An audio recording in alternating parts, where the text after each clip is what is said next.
नमस्कार दोस्तों, मैं शुभम कुमार महाकाल शिव फैक्ट्स में स्वागत करता हूं। चलिए आज की कहानी शुरू करते हैं। भगवान श्री कृष्ण ने अपनी बहन सुभद्रा को बताया कि रोज तुलसी में जल चढ़ाने से क्या होता है। एक समय की बात है जब सुभद्रा अपने मायके द्वारका में आई थी भगवान श्री कृष्ण से मिलने के लिए अपने पति अर्जुन के साथ। वे दोनों एक विशाल रथ में बैठकर द्वारका में आए। तभी सुभद्रा बहुत अचरज में पड़ गई। उसने देखा कि उनके भाई श्री कृष्ण अपनी पत्नी रुक्मिणी के साथ तुलसी में जल दे रहे थे। तो सुभद्रा महल में ना जाकर अपने भाई के पास चली गई और उसने पूछा, भैया आप ये क्या कर रहे हो? क्या तुलसी का पौधा आपको इतना प्रिय है? तब भगवान श्री कृष्ण कहते हैं, हाँ बहन, तुलसी ही भगवान श्री हरि की प्रिया है। अगर हम तुलसी की पूजा रोज करते हैं और नित्य रूप से जल देते हैं तो हमारे सारे दुख और पाप दूर होते हैं, साथ ही हमें मृत्यु के बाद मुक्ति भी मिल सकती है। तब सुभद्रा कहती है, भैया क्या वाकई इस पौधे में इतनी शक्ति है? तब श्री कृष्ण मुस्कुराते हुए बोले, हाँ बहन, मैं तुम्हें एक तुलसी की अत्यंत पवित्र कथा सुनाता हूँ, लेकिन इस कथा पूरा और ध्यान से सुनो जो खुद भगवान शिव जी ने माता पार्वती को भी बताई है। प्रिय दर्शकों, इस कथा को आप भी सच्ची श्रद्धा से सुने और कमेंट में जय श्री कृष्ण और हर हर महादेव जरूर लिखें। मित्रों, श्री कृष्ण कहते हैं, हे सुभद्रा, एक समय की बात है। अवंतिका राज्य में एक ब्राह्मण दाम्पत्य रहता है। वो भगवान शिव का बहुत बड़ा भक्त था, किंतु उसकी पत्नी श्री हरि की भक्त थी। उन दोनों के बीच इस बात को लेकर हमेशा मतभेद होता था, लेकिन हर पति पत्नी की तरह उनके झगड़े में उस ब्राह्मण की पत्नी ही जीत जाती थी। ऐसे ही कुछ दिन बीतने के बाद ब्राह्मण किसी दूसरे गांव में एक पारायण कथा सुनाने गया था, किंतु जब वो वापस लौट रहा था तो बीच में ही किसी दो राज्य में घमासान युद्ध छेड़ था। वो ब्राह्मण किसी तरह से वो अपनी जान बचाते हुए अपने घर आया, लेकिन उसके पीछे पीछे एक सुंदर औरत भी घर पर आ गई और उसने उन दोनों ब्राह्मण पति पत्नी से घर में शरण मांगी। मित्रों, श्री कृष्ण कहते हैं, हे सुभद्रा, असल में वो एक वैश्या थी जो सैनिकों की सेवा में रखी थी। उस राज्य का हर एक सैनिक उस पर बहुत अत्याचार करते थे तथा अपनी काम वासना को उससे ही पूरी करते थे, और वो स्त्री भी इस पाप में पूरी तरह से डूब गई थी। मित्रों, ब्राह्मण पति पत्नी स्वभाव से बहुत अच्छे थे। उन दोनों ने उसे अपने घर में ही रखा और अपनी बेटी के जैसा प्यार करने लगे। वो भी उनके साथ रहते थे, उनके बीच घुल मिल गई। वो भी ब्राह्मणी की तरह ही रोज तुलसी में जल देती थी, हर रोज पूजा पाठ करती थी।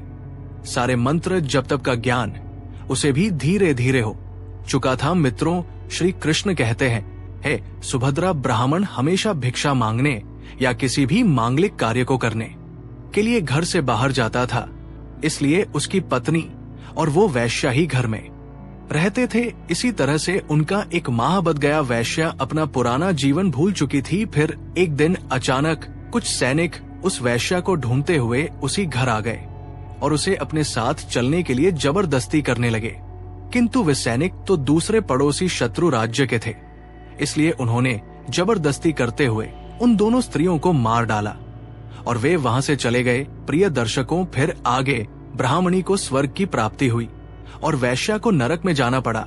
जब उसे यमराज के दरबार में लाया गया तो उसके पापों को देखते हुए उसे राक्षसों द्वारा नोचने की और गर्म तेल में डालने की सजा मिल गई। उस वैश्या ने भी अपने पापों को जानते हुए सजाओं को स्वीकार किया और उसे भोगने ले लिए आगे बढ़ गई, किंतु जब राक्षसों द्वारा उसे खाने का प्रयास किया गया तो उसका शरीर सोने सा चमकदार बन गया, जिसे कोई भी खा नहीं पाया। फिर जब उसे तेल में डाला तो उसका शरीर जलने की वजह ठंडा पड़ गया। इस चमत्कार को देखते हुए यमराज सहित सारे यमदूत हैरान हो गए। तभी उस वैश्या ने भगवान श्री हरि का स्मरण किया। मित्रों, श्री कृष्ण कहते हैं, हे सुभद्रा, तो भगवान श्री हरि स्वयं वहां प्रकट हुए और उनके साथ समस्त देवता गण भी वहां आ गए। मित्रों, उस समय भगवान श्री हरि ने यमराज और समस्त देवताओं को तुलसी को जल चढ़ाने का महत्व समझाया और कहते हैं, तुलसी के पूजन से एवं मंत्र जाप से व्यक्ति सभी पापों से मुक्त होकर वैकुंठ में जाता है। जो कार्तिक महीने में मुझको तुलसी पत्र अर्पण करता है वो 100 हज गौ के दान का पुण्य प्राप्त करता है। जो मनुष्य निसंतान हो वो पुत्रवान बन जाता है, रोगी रोग मुक्त हो जाता है और भयभीत मनुष्य भी निर्भय हो जाता है और पापी भी सभी पापों से मुक्त हो जाता है। जिस प्रकार से देवी लक्ष्मी से वैकुंठ को ऐश्वर्य प्राप्त है, उसी प्रकार से वैकुंठ में तुलसी के कारण ही पवित्रता प्राप्त है। पृथ्वी लोक पर जिस स्थान पर भी तुलसी का पौधा होगा, उस स्थान पर कभी बुराई का वास नहीं होगा। वो स्थान सबसे अधिक पवित्र होगा। जो मनुष्य जीवन में केवल एक बार तुलसी को जल चढ़ाता है, उसके सभी पापों का नाश हो जाता है। मित्रों, श्री कृष्ण कहते हैं, हे सुभद्रा, संसार में तुलसी के समान पवित्र पौधा अन्य कोई नहीं है। जो स्त्री नित्य इसकी पूजा करती है, वो सदा ही सौभाग्यशाली रहती है। जो मृत्यु के समय अपने मुख में तुलसी पत्र का जल पा जाता है, वो संपूर्ण पापों से मुक्त होकर वैकुंठ के धाम जाता है। इस पौधे को विष्णुप्रिया भी कहा जाता है। तुलसी की नित्य प्रतिदिन पूजा करने से, तुलसी के पौधे में जल चढ़ाने से घर परिवार में दरिद्रता का वास नहीं रहता है। लक्ष्मी माता एवं विष्णु भगवान की कृपा बनी रहती है। विभिन्न कष्टों का निवारण होता है। घी के दीपक, धूप, सिंदूर, चंदन, नैवेद्य एवं पुष्प आदि से तुलसी की पूजा करने से सभी जन्मों के पाप नष्ट हो जाते हैं और व्यक्ति सुख समृद्धि को प्राप्त करता है। शास्त्रों के अनुसार जिन घरों में तुलसी का पौधा सदैव ही हरा भरा रहता है, उस घर में सुख, शांति और समृद्धि बनी रहती है। अगर आपके घर में तुलसी है तो सुख, शांति और समृद्धि के लिए तुलसी माँ को चुनरी अवश्य चढ़ाने चाहिए। अक्सर लोग घर में तुलसी का पौधा तो लगा देते हैं, लेकिन उनसे ये गलती हो जाती है कि वे तुलसी माँ को चुनरी नहीं चढ़ाते हैं, जिसके कारण उन्हें तुलसी लगाने का शुभ फल प्राप्त नहीं हो पाता है। हमेशा ध्यान रहे कि तुलसी का पौधा चुनरी के बिना अधूरा होता है। तुलसी केवल एक पौधा नहीं है, बल्कि वह देवी है, विष्णु पत्नी है। उन्हें हम अपनी माता मानते हैं, इसीलिए तुलसी को चुनरी अवश्य ही चढ़ाने चाहिए। आप तुलसी पर हरे रंग की, पीले रंग की अथवा नीले रंग की चुनरी चढ़ा सकते हैं। दोस्तों, कुछ लोग जाने जाने में तुलसी के पास ऐसी चीज रख देते हैं जिससे तुलसी का अपमान होता है। तुलसी का पौधा बहुत ही संवेदनशील होता है। इसकी अच्छी तरह से देखभाल करनी पड़ती है, तभी इसके शुभ फल प्राप्त होते हैं। इसीलिए तुलसी के पौधे के पास आपको अपने मुख से अपशब्द नहीं बोलने चाहिए। तुलसी के पास भूल से भी जूते, चप्पल अथवा झाड़ू पोछा नहीं रखना चाहिए। इसे पाप माना गया है। जहाँ पर तुलसी का पौधा हो, उस स्थान के आसपास थूकने से घोर अनर्थ होता है। तुलसी के पास जल से भरा हुआ पात्र कभी नहीं रखना चाहिए। तुलसी के पौधे के पास दीपक जलाने के बाद दीपक को वहां से हटा देना चाहिए, क्योंकि तुलसी के नीचे बुझा हुआ दीपक रखना अशुभ माना जाता है। जिस स्थान पर भी तुलसी का पौधा होता है, उस स्थान को हमेशा ही स्वच्छ रखना चाहिए।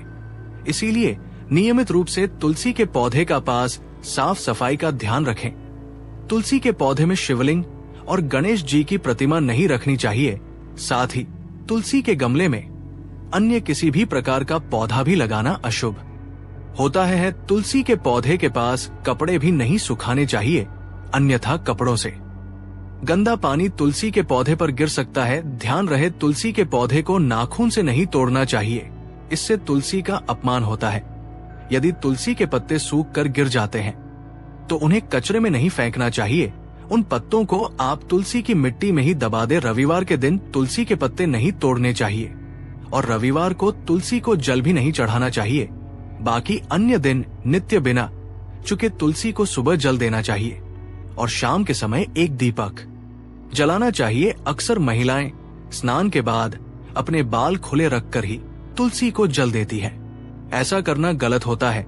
महिलाओं को हमेशा ही अपने बाल बांधकर माथे पर सिंदूर लगाकर ही तुलसी में जल देना चाहिए। इससे तुलसी का आशीर्वाद प्राप्त होता है। घर में तुलसी का पौधा लगाते समय ध्यान रहे कि आप इसके लिए गंदी मिट्टी का उपयोग ना करें। तुलसी के पौधे के लिए शमशान की अथवा गंदगी वाले स्थान की मिट्टी का कभी उपयोग नहीं करना चाहिए। इससे तुलसी माँ रूठ जाती है और सूखने लगती है। तुलसी का पौधा कभी गंदे स्थान पर नहीं लगाना चाहिए, जैसे नाली अथवा बाथरूम के पास तुलसी का पौधा कभी नहीं रखना चाहिए, अन्यथा गंदा पानी तुलसी के पौधे में गिर सकता है, जो बहुत ही अशुभ माना गया है। घर में तुलसी का पौधा कभी सूखना नहीं चाहिए। शास्त्रों में ऐसी मान्यता है कि तुलसी का पौधा सूखना अकाल मृत्यु की सूचना देता है। घर में तुलसी का पौधा सूख जाए तो घर की सुख समृद्धि खत्म हो जाती है। सूखी हुई तुलसी में मां लक्ष्मी का वास नहीं होता है। वास्तुशास्त्र के अनुसार तुलसी का पौधा सूख जाए तो ये आने वाली किसी विपत्ति या दुर्घटना का संकेत होता है। इसीलिए तुलसी का अच्छे से ख्याल रखना चाहिए। उसे नित्य जल देकर हरा भरा रखना चाहिए। तुलसी में कभी भी किसी प्रकार के केमिकल नहीं डालने चाहिए। केवल खाद्य पदार्थ और गोबर का प्रयोग करना चाहिए। साथ ही इस बात का ख्याल रखें कि तुलसी में मकड़ी के जाले अथवा कीड़े नहीं लगने चाहिए। ऐसे स्थान पर लक्ष्मी वास नहीं करती है। शास्त्रों के अनुसार मासिक धर्म के दौरान महिलाओं को तुलसी के पौधे में पानी नहीं डालना चाहिए और तुलसी को स्पर्श करना भी वर्जित है।